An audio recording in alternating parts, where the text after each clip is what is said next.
Hi, so today we've come to the Old Forge and we're going to be making a toasting fork and a poker for the fire. So hopefully we can have a thing to make toast with.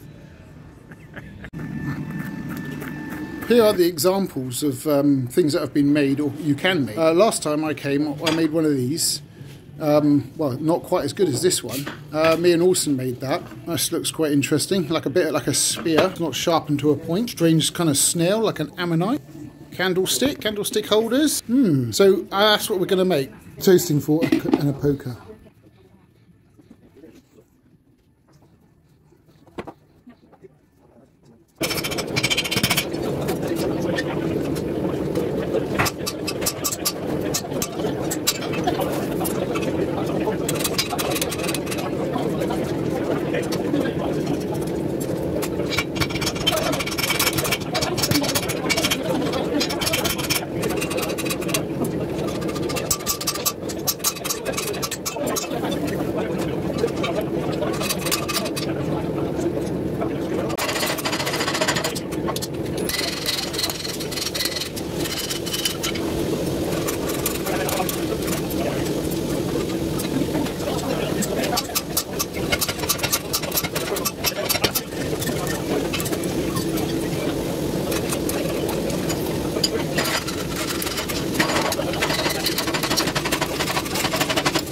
Right, let's get forging.